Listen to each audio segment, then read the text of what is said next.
Welcome friend to Asar Educations and YouTube. Here we are present to describe the Aryan invasion theory because on the evidential material and the factual evidence. Okay, तो Aryan invasion theory basically जो एक लंबे समय से विवाद का मुद्दा रहा है। आप सब जानते होंगे कि आर्यन इन्वेजन थ्योरी एक विवाद का मुद्दा रहा है। मन में प्रश्न आता होगा कि इसकी प्रामाणिकता जो है वो क्या है। दरअसल देखिए, जो हमारे देश के बहुत बड़े बड़े शख्सियत हुए, इवन राजा राम मोहन राव, B.R. अम्बेडकर, स्वामी विवेकानंद और तरह तरह के ऐसे शख्सियत हुए जो आपको देखेंगे कि उन सब का जो एक अपने टाइम में जो प्रयास रहा वो भारत को जोड़ने का ही रहा। लेकिन फिर एक यह वाली जो थ्योरी है जिसको कहा जाता है आर्यन इन्वेजन थ्योरी, वो कहीं ना कहीं ये देखा गया है जो आर्यन इन्वेजन थ्योरी है उसको कोई लोग जो है हवा देने में भी लगे।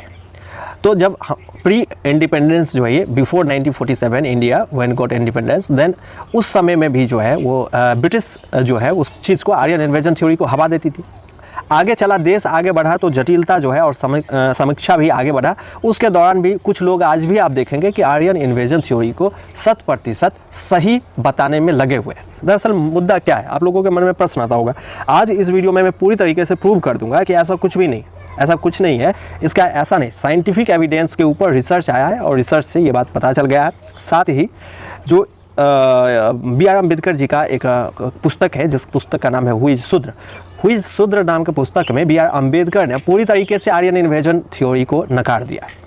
अब समझने की और सोचने की आवश्यकता है कि जो 90% लोग जो जानते भी नहीं है कि what is the Aryan invasion theory, but इसके ऊपर जो है अपना बड़े जो है राजनीतिक रोटियां सेकते हैं और जो देश को कमज़ोर करने वाली विचारधारा है, मानसिकता है, इन लोगों को समझने की जो है आवश्यकता है कि बेसिकली एक भी यदि एविडेंशियल प्रूफ फैक्चुअल ग्राउंड के ऊपर या तो फिर साइंटिफिक एविडेंस मिलता है, फिर तो माना जा सकता है कि आर्यन इन्वेजन थ्योरी हुआ था। B.R. अम्बेडकर ने उस पुस्तक में जो हुई शूद्र है उसमें सीधा लिख दिया है कि basically Shudra are the Aryans, okay, and Aryans जो इन्वेजन थ्योरी है उसको B.R. अम्बेडकर ने पूरी तरीके से इनवैलिड करार दिया है।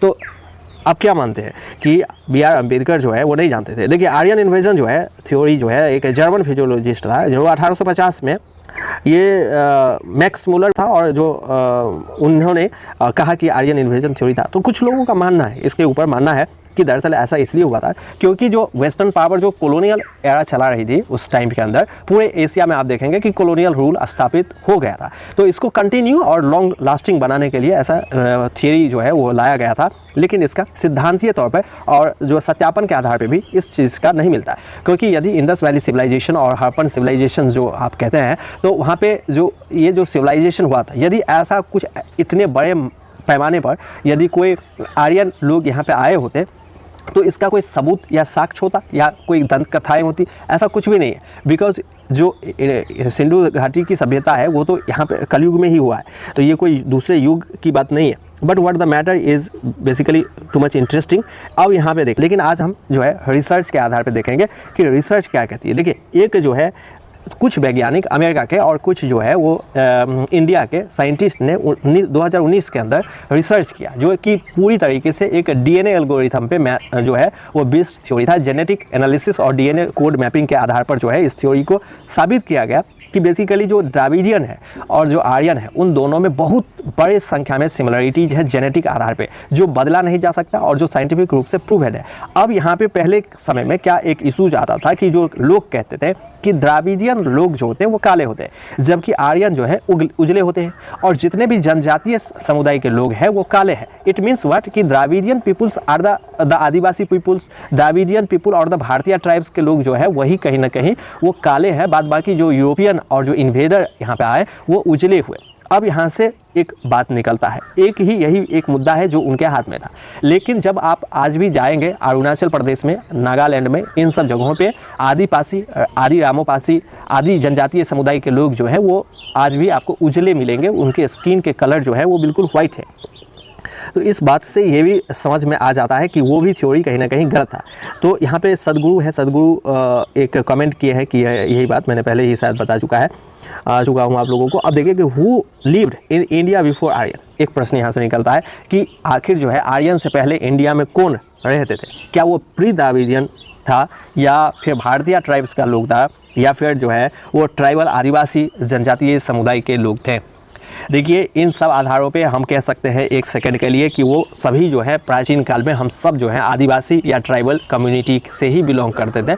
इसमें कोई दो मत नहीं होना चाहिए एक, यदि हम आज के दिमागी तौर पे सोचे तो। लेकिन what the Hinduism what still, लेकिन हम यदि हिंदुज़म की विचारधारा को लेते हैं तो basically the Hinduism understanding and the world understanding is 180 degree angle पे जो है मुड़ जाता है। पूरे दुनिया क्या कहता है, पूरे दुनिया यही कहता है, डार्विन का थ्योरी जो आया था कि पूछ जो है धीरे धीरे गायब हो जाता है, ये जो है वो दुनिया सिखलाती है। बट व्हाट द सनातन धर्म and the Hinduism tells us that you born from the महामानव, महामानव मीन्स द सुपर ह्यूमन, ठीक है। तो दुनिया सिखलाती है कि यही कि इंसान और आपका जो जन्म हुआ है वो बेसिकली आदि मानव से हुआ है, और धर्म क्या सिखला रही है यहाँ पे कि आपका जन्म जो है महामानव से हुआ है। It means what the peoples fall out to lose their knowledge, but at the beginning of the universe and entire cosmos हम लोगों के पास बहुत ही एक ह्यूज एंड सफिशिएंट नॉलेज हुआ करता था, जो कि वी आर इनबॉर्न जो है वो कोई भी चीज़ को प्रिडिक्ट कर सकते थे, इवन कि आंख बंद करके भी पूरे संसार को जान सकते थे। That's the Brahm gyani here concept. And so I hope so कि now this day okay this theory जो है ये आर्यन इन्वेजन थ्योरी जो है 110% फॉल्स हो गया है, और जो है विदाउट एनी ग्राउंड बेसिस के ऊपर जो है ये बनाया गया था, एक फॉल्स नैरेटिव था। आई होप सो कि आप लोगों को जानकर अब इसके जो साइंटिफिक आधार मिल गए हैं, तो अब इसके ऊपर ज़्यादा हल्ला मचाने से कुछ मिलने वाला नहीं है। मिलते आगे, तब तक के लिए जय हिंद जय भारत।